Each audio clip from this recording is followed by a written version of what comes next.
ابو بکر صدیق رونے لگے.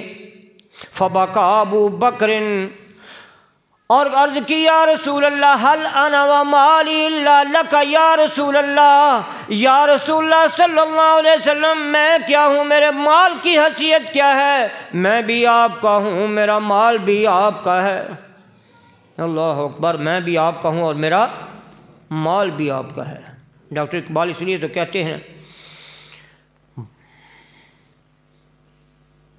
پروانے کو چراغ بلبل کو پھول بس، اور صدیق کے لیے ہے خدا کا رسول بس. نبی پاک صلی اللہ علیہ وسلم فرمایا وَمَا لِأَحَدٍ عِندَنَا يَدٌ إِلَّا وَقَدْ كَافَيْنَاهُ مَا خَلَا أَبِي بَكْرٍ فَإِنَّ لَهُ عِندَنَا يَدًا يُكَافِيهِ اللَّهُ بِهَا يَوْمَ الْقِيَامَةِ. جس کسی نے مجھ پر احسان کیا میں نے اس کا بدلہ دنیا میں دے دیا، سوائے ابو بکر صدیق کے میں دنیا میں ان کا بدلہ نہیں دے سکا. کل قیامت کے دن اللہ تعالیٰ کی بارگاہ میں عرض کروں گا یا الہی میرے ابو بکر صدیق کا بدلہ دے دی، اس نے مجھ پر بڑا احسان کیا ہے، اسلام کی بڑی خدمت کی ہے. کیا شان ہوگی ابو بکر صدیق رضی اللہ تعالیٰ عنہ کی.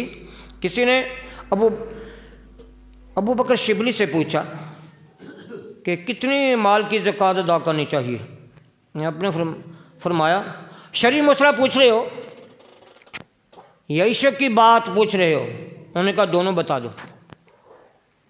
انہوں نے کہا شرعی مسئلہ تو یہ ہے کہ 100 میں 2.5، لیکن عشق کا مسئلہ یہ ہے کہ سارا مال بھی قربان کرو اور اپنی جان کا نذرانہ بھی پیش کرو. انہوں نے کہا اس کی دلیل کیا ہے کہ سارا مال اللہ کے راستے میں قربان کر دو اور اپنی جان کا بھی نذرانہ پیش کرو؟ تو انہوں نے کہا اس کی دلیل سیدنا ابو بکر صدیق رضی اللہ تعالیٰ عنہ کا عمل ہے کہ اپنا سارا مال اسلام کی راہ میں قربان کر دیا اور اپنی بیٹی بطور نذرانہ نبی پاک صلی اللہ علیہ وسلم کے نکاح میں دے دی. یہ ہے اس کی دلیل. اور دیکھو جنہوں نے سارا مال اللہ کے راستے میں قربان کر دیا ان کو کوئی لالچ ہو سکتا ہے؟ ان کا کوئی لالچ نہیں ہے. کیا وہ ظلم کر سکتے ہیں اہل بیت کرام پر؟ لوگ باتیں بناتے ہیں، کہتے ہیں کہ وہ انہوں نے خلافت بھی چھین لی، حضرت المرتضیٰ کا حق تھا، اور باغ فدق بھی نہیں دیا، وہ بھی ان کا حق تھا. کبھی ایسا ہو سکتا ہے؟ کبھی سوال ہی نہیں پیدا ہو سکتا. ان کو تو بڑا پیار تھا، اہل بیت کرام سے بڑا پیار تھا. وہ آپس میں بائی تھے. یہ قرآن کا فیصلہ ہے. وہ ظالم نہیں ہو سکتے جن کی نبی پاک صلی اللہ علیہ وسلم تعریف فرمائیں اور جن کو سب سے افضل قرار دیں اور فرمائیں حب ابی بکر و عمر ایمان و بغضہما کفر و نفاق. فرمایا ابو بکر اور عمر کی محبت ایمان ہے اور ان سے بغض دشمنی رکھنا نفاق اور کفر ہے. اور جن کے بارے میں نبی پاک صلی اللہ علیہ وسلم فرمائیں ابو بکر خیر الاولین والآخرین وخیر اہل السماوات وخیر اہل الارض الا النبیین والمرسلین. ابو بکر صدیق تمام پہلوں، تمام پچھڑوں، تمام زمین والوں، تمام آسمان والوں میں سب سے بہتر ہیں سوائے نبیوں اور رسولوں کے. نبیوں اور رسولوں کے بعد جس کا درجہ ہے وہ کون ہے؟ ابو بکر صدیق رضی اللہ تعالیٰ عنہ ہیں. وہ کبھی جن کی تعریف نبی پاک صلی اللہ علیہ وسلم فرمائیں وہ کبھی اہل بیت کرام پر ظلم نہیں کر سکتے. اگر وہ ظالم ہوتے تو حضرت المرتضیٰ تو شیر خدا ہیں، مشکل کشا ہیں.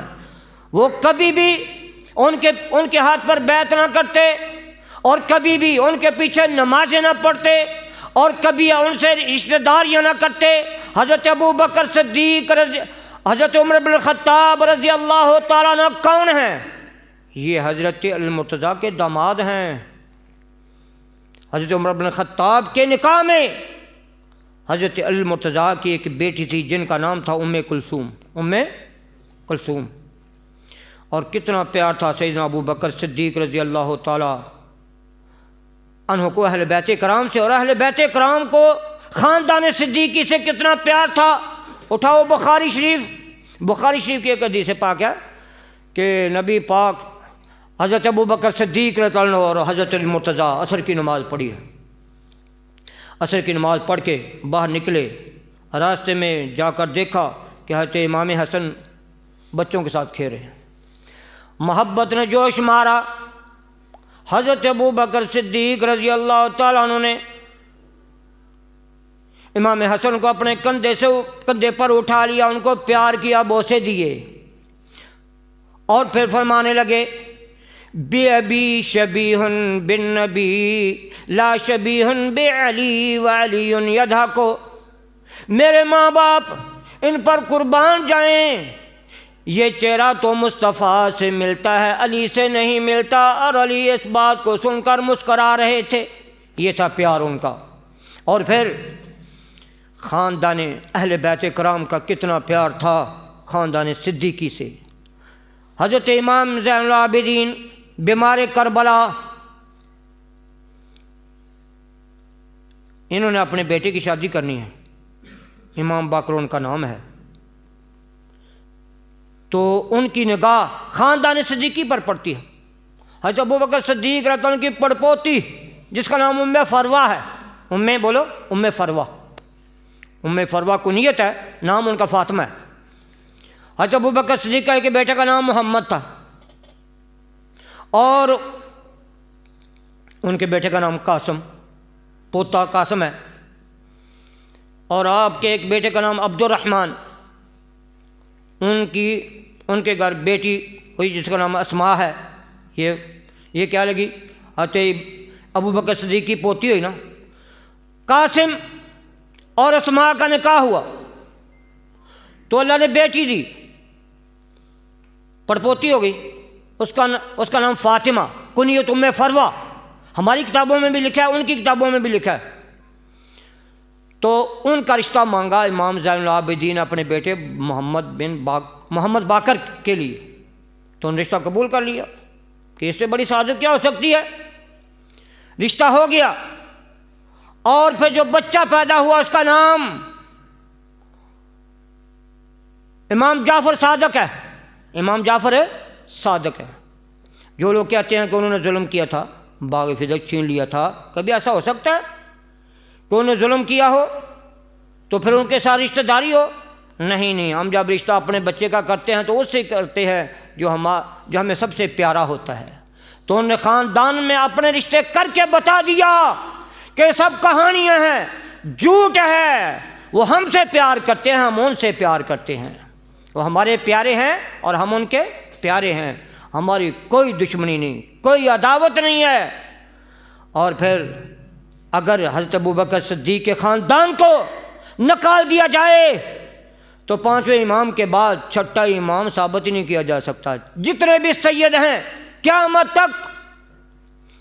تک جتنے بھی سید ہیں سارے کے سارے یہ دونوں خاندانوں کے ملنے سے بنتے ہیں۔ اگر خاندان ابو بکر صدیق کو نکال دیا جائے تو سیدوں کی نسل ہی ختم ہو جاتی ہے۔ اللہ اکبر، قربان جائیں۔ آخری بات، اچھا لکھو، حضرت فاطمہ رضی اللہ تعالیٰ عنہ نے نبی پاک صلی اللہ علیہ وسلم کی بارگاہ میں حاضر ہوئیں اور آ کر عرض کی، یا رسول اللہ صلی اللہ علیہ وسلم، مجھے غلام عطا کریں تاکہ میرے گھر کے کام کرے، کوئی خادمہ لونڈی عطا کر دیں۔ نبی پاک صلی اللہ علیہ وسلم نے کو خادم عطا نہیں کیا۔ فرمایا، بیٹی یہ جو غلام آئے ہیں یہ میں غریب صحابہ میں تقسیم کروں گا، میں تمہیں خادم نہیں دے سکتا۔ اگر ایسا ہو گیا تو لوگ قیامت تک اعتراض کرتے کہ نبی نے اپنے گھر والوں کو نوازا ہے، اپنے کنبے کو نوازا ہے۔ نہیں، فرمایا بیٹی جب تم اپنے بستر پر جاؤ تو 33 مرتبہ سبحان اللہ، 33 مرتبہ الحمدللہ، 34 مرتبہ اللہ اکبر پڑھ لیا کرو، یہ تمہارے لیے خادم سے بہتر ہے۔ خادم میں تمہیں نہیں دے سکتا، تمہارے لیے خادم سے بہتر ہے۔ نبی پاک صلی اللہ علیہ وسلم نے تو کیا ہے کہ ایک خادم تک نہیں دیا کروڑوں کی مالیت جو باغ فزق ہے وہ کیسے دے دی؟ یہ سب کہانیاں ہیں، جھوٹ ہے۔ نبی پاک صلی اللہ علیہ وسلم نے دنیا سے ترک تعلق کا درس دیا ہے، ان کا تو نام ہی بطول تھا، دنیا سے قطع تعلق کرنے والی، تو ایسی کوئی بھی بات نہیں ہے۔ نبی پاک صلی اللہ علیہ وسلم نے حضرت ابو بکر صدیق کو جب آخری وقت آیا فرمایا مروا ابا بکر فلیصلی بالناس، لوگوں کو حکم دو ابو بکر لوگوں کو نماز پڑھائیں۔ حضرت علی مرتضیٰ کہتے ہیں کہ نبی پاک نے ان کو ہمارے دین کا امام بنایا ہے، تو جن کو ہمارے دین کا امام بنایا ہے ہم نے ان کو اپنی دنیا کے لیے بھی قبول کر لیا ہے، وہ دنیا میں بھی ہمارے خلیفہ ہیں، ہم ان کے خلیفہ مانتے ہیں اور ہم ان کو سب سے افضل مانتے ہیں۔ بخاری شریف کے حدیث پاک ہے، آپ کے بیٹے نے پوچھا سب لوگوں سے بہتر کون ہے؟ فرمایا ابو بکر، حضرت المرتضیٰ کا فیصلہ۔ انہوں نے پوچھا کہ اس کے بعد کون؟ فرمایا عمر۔ انہوں نے پوچھا کہ اس کے بعد آپ افضل ہیں؟ فرمایا نہیں، ما انا الا برجل من المسلمین، میں تو عام لوگوں میں ایک عام آدمی ہوں۔ یہ ہے فیصلہ۔ تو جو اہل بیت کرام کا فیصلہ نہ مانے اس کا اہل بیت کرام کے ساتھ تعلق کیا ہو سکتا ہے؟ ہم نبی کے فیصلے کو بھی مانتے ہیں اور اہل بیت کرام کے بھی غلام ہیں، ان کے بھی فیصلے کو مانتے ہیں۔ اللہ تعالی ہم سب کو عظمت صحابہ، عظمت اہل بیت اور عظمت رسول صلی اللہ علیہ وسلم سمجھنے کی توفیق عطا فرمائے۔ واخر دعوانا الحمدللہ رب العالمین۔